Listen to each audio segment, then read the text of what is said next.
तो हेलो भाइयों, welcome back my channel. तो गाइस, आज हम एक नया टॉपिक के बारे में बात करने वाले हैं। इसका नाम है श्री भट्टाचार्य जी मेथड। इसके बारे में मोस्ट ऑफ बच्चे नहीं जानते।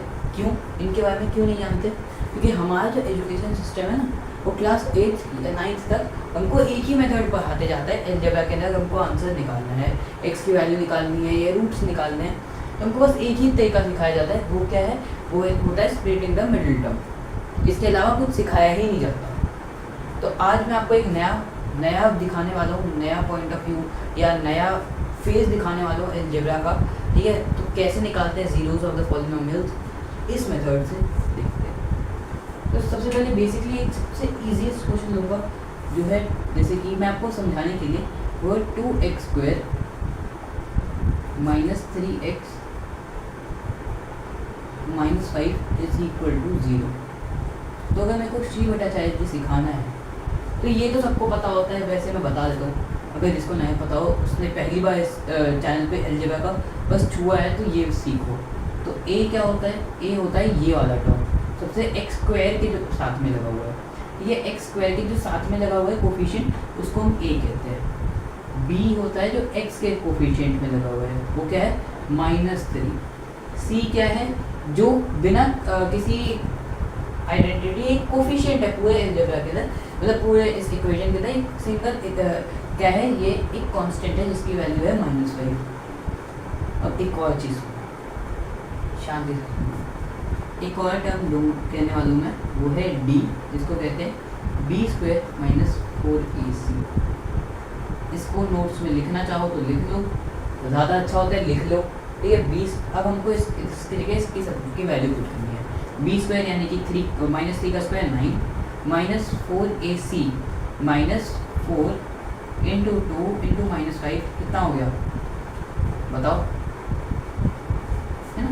कितना हो गया? 40, लेकिन पॉजिटिव 40, राइट? तो यहाँ पे पॉजिटिव 40।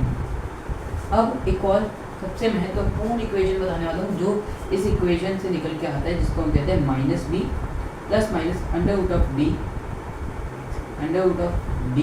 By 2a। इसको लिख लो नोट्स में, लिखना चाहो तो लिख लो, ना लिखना चाहो तो जो करना है करो। ये -b क्या होता है? मतलब b की वैल्यू क्या है? -3। अब -3 का माइनस क्या होगा? +3 plus minus under root of d। Under root of d क्या है? मतलब 49 बाई 2a, 2 इंटू 2। वैसे मैं आपको दिखा रहा हूँ इसलिए इतना टाइम लग रहा है, वरना श्री भट्टाचार्य जी सब ऐसे चुटकियों में यहाँ से निकालते हैं। तो इसकी वैल्यू क्या है? 3 प्लस माइनस 7 बाई 4, यानी कि एक बार। अब प्लस माइनस क्यों लिखा है? क्योंकि x के दो वैल्यू निकलेंगे, एक मतलब दो वैल्यू निकलेंगे क्योंकि यहाँ पे x² है, इसलिए दो वैल्यू निकलते हैं x के। एक बार क्या होगा? 10/4, एक बार क्या होगा? -4/4। यहाँ से वैल्यू क्या आएगी? 5/2। एक बार x 5/2 के इक्वेट में होगा, एक बार x इक्वल होगा हमारे किसके? -1 के। ठीक है, चलो अब एक और क्वेश्चन करते हैं। एक और क्वेश्चन है क्या? -3x² plus 5x plus 12 equal to 0।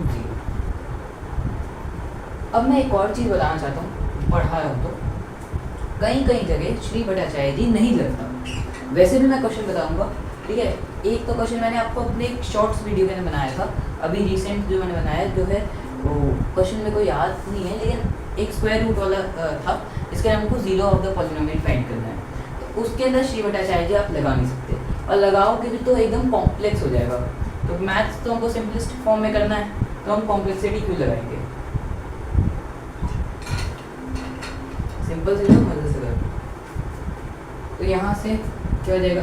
a की वैल्यू -3, b की वैल्यू 5, c की वैल्यू 12, d की value b² minus 4ac। b² क्या होगा? 25 minus 4ac, 4 into a into c। तो 4 इंटू 12 इंटू 4 आपके लिए कर देता हूँ, ठीक है? 48 इंटू, मतलब मेरे लिए भी करना ही पड़ता, कि 48 इंटू 3 कितना होगा तो देखते हैं। ये हो गया, इसकी वैल्यू क्या आएगी? 169। ठीक है, जो कि इसका स्क्वायर रूट होता है, बताओ बताओ जल्दी बताओ। 13 का होता है, ठीक है 13 का होता है। तो minus B plus minus under root of D by 2a, that will give you the value of this solution -5 plus minus 13 by 2 into 3 minus 3 कितना हो जाएगा -6, आगे ना होगा। तो एक बार -5 माइनस 13 कितना हो जाएगा, -5 माइनस 13 हो जाएगा कितना -17 बाय -6, एक बार हो जाएगा वैल्यू। और एक बार हो जाएगी क्या वैल्यू, एक बार हो जाएगी 13 पॉजिटिव होगा और -5 होगा तो हो जाएगा आपका 8 बाय -6। तो ये दो वैल्यू निकलेंगे, -6 को मतलब माइनस ऊपर ले जाओगे, यहाँ पे तो माइनस माइनस मर जाएंगे, ठीक है। इसका सिंपलेस्ट फॉर्म में आंसर लिख लेना -4/3 2 -2। तो एक तो वैल्यू क्या आ जाएगी 17/6 और एक और हो जाएगा -2, ठीक है। ये तो हो गए जो श्री बटा चाहे जी सब हो सकते हैं। अब केमिस्ट्री की तरह एक और मैथ्स के अंदर एक एक्सेप्शन आ जाता है, प्यारा सा एक्सेप्शन। कुछ क्वेश्चन होते हैं जो श्री बटा चाहे जी से नहीं होते। कौन कौन से, एक एग्जांपल है कि एक्स क्यूब वाले नहीं होंगे, ठीक है, एक्स क्यूब वाले नहीं होंगे। एक्स क्यूब के लिए आपको पहले एक्स स्क्वायर के टर्म में लेके आना होगा, फिर एक्स स्क्वायर से आप निकालोगे। और एक और जैसे कि क्वेश्चन है, मैं आपको लिए एक क्वेश्चन देता हूँ, जैसे कि 9, जैसे कुछ क्वेश्चन हो सकते हैं, जैसे कि ये भी हो सकता है, मैंने अभी देखा हो सकता है कुछ क्वेश्चन, लेकिन जैसे कि मैंने अभी एक शॉर्ट वीडियो के अंदर किया था 6√3 एक्स स्क्वायर -47x -5√3, इसका हमको रूट्स निकालना था, मान लेते 0 था, ठीक है, रूट्स निकालना नहीं था हमको, उसका फैक्टर्स निकालना था। वैसे मान लेते 0 है, तो अगर आप यहाँ पे श्री बटा चालीस जी लगाओगे, मानता है आपने यहाँ पे भी श्री बटा चालीस जी लगाया, ठीक है, तो एक क्या गलती होगी देखते हैं। गलती नहीं होगी, वो वास्ट चीज़ में चला जाएगा, ठीक है। और इतना कॉम्प्लेक्सिटी हमको लाना ही क्यों है मैथ्स में, मैथ्स है प्यार सा सब्जेक्ट, प्यार सब्जेक्ट कितना देंगे, a = 6√3, b = -47, c = -5√3, d = b² -4ac। सोचो कितना बड़ा टर्म आएगा।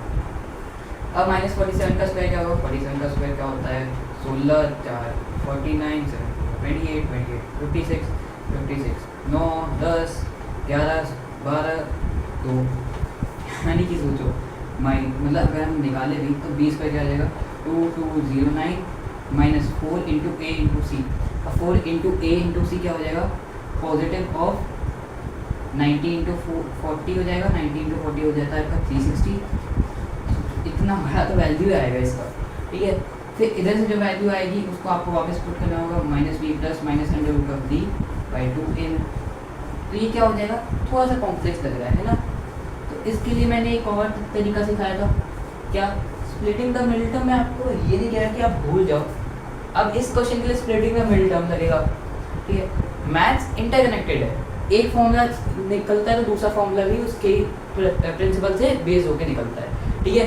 तो अगर मैंने कहा कि स्प्लिटिंग द मिडिल टर्म भूल जाओ, इसका मतलब ये नहीं है कि सब कुछ भूल जाओ, ठीक है, क्योंकि उसी से क्वेश्चंस बनते हैं। अब इसका क्वेश्चन का वैल्यू क्या आ जाएगा, इन दोनों को मल्टीप्लाई करोगे, अल्फा × बीटा की वैल्यू निकालोगे, फिर आएगा वो। अगर आपको देखना है तो इसकी शॉर्ट वीडियो देखो, शॉर्ट के अंदर मैंने बनाया है। और हाँ, do not forget to subscribe my channel. और अगर अच्छा लगा वो वीडियो तो लाइक करना, सब्सक्राइब करना और शेयर करना। Bye bye.